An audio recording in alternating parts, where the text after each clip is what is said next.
Ho, ho, ho! Hello there, my friends, and welcome to a tale as old as Christmas itself. Today, let's journey back through time to uncover the story of Father Christmas. You see, in his earliest days, we're talking centuries ago, Father Christmas wasn't quite the fellow you might imagine. No jolly, bearded man sneaking down chimneys. No, no. Instead, he was more of a symbol, a spirit, representing the festive cheer and merrymaking of the holiday season. Back in England during the Tudor and Stuart periods, Christmas celebrations were, well, let's just say, a lively affair. Oh, the singing, the dancing, the hearty laughs around roaring fires. There were even special characters like the Lord of Misrule, who presided over the chaos. But Father Christmas, as we know him, was still taking shape, a work in progress, you might say. Then came the playwright Ben Jonson. Ah, what a fellow.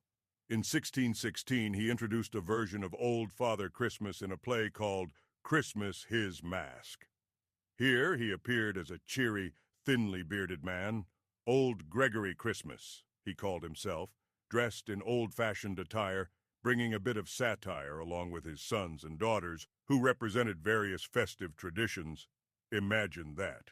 His family included characters like Mince Pie and Wassail. What a merry bunch.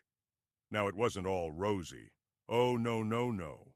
Along came the Puritans, those frown-inducing grumps, who in the mid-1600s wanted to put an end to Christmas altogether. They banned the holiday, seeing it as too indulgent, and Old Father Christmas himself was dragged into the fray. Poor chap was even depicted as imprisoned and put on trial.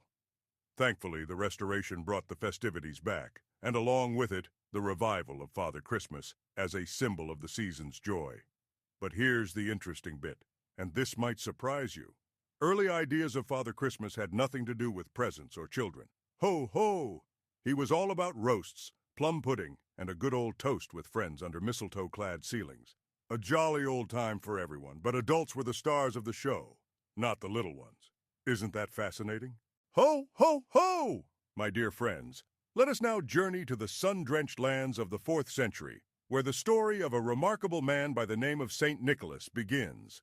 Born in the ancient town of Myra, what we'd now call modern-day Turkey, he was no ordinary fellow. No, St. Nicholas was a bishop, revered for his compassion and his generosity to those in need. Oh, and could he work wonders? His story is filled with little miracles and acts of pure goodness that still shine bright today.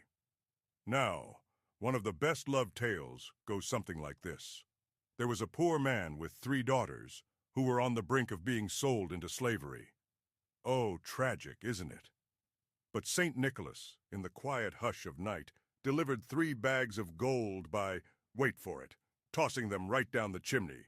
Ho, ho, isn't that something? And would you believe the gold just happened to land in their stockings, which were hung by the fire to dry?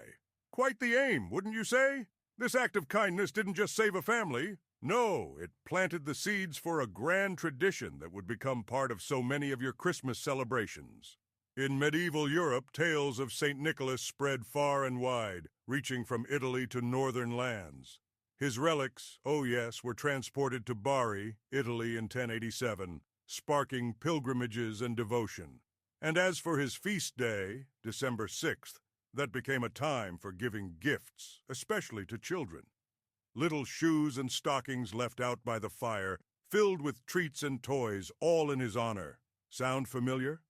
Ah, but then, my friends, the legend took on a new life in the Netherlands. There, St. Nicholas became Sinterklaas, a grand figure in his red bishop's robes, riding a white horse and delighting children with gifts. Yet, the path wasn't always smooth. The Reformation, oh dear, tended to frown on, well, the veneration of saints. Sinterklaas had to share the stage with new traditions, though the people's love for him endured. Dutch markets brimmed with festive treats as impersonators dressed the part to bring Christmas cheer to the townsfolk. And let's not forget, things weren't all sugar and spice.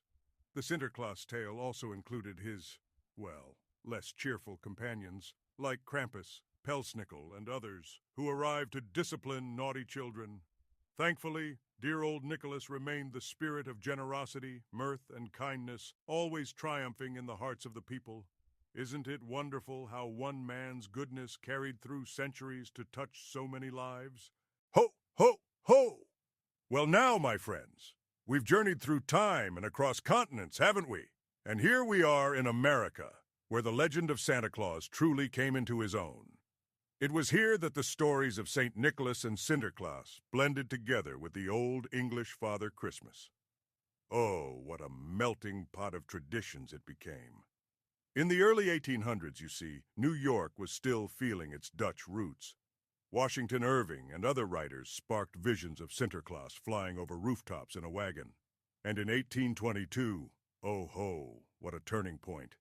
Clement Clarke Moore's poem, A Visit from St. Nicholas, introduced the jolly figure we know today.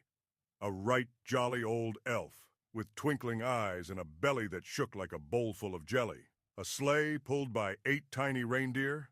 Absolute magic. But Santa's transformation didn't stop there. Artists like Thomas Nast gave him his North Pole workshop and bright red suit. Oh yes, picture this. Children dreaming of candy, toys, and stockings by the fire became the heart of a new kind of Christmas. His image now traveled even further thanks to literature, advertisements, and eventually cinema. Ho, ho! The world couldn't help but embrace him.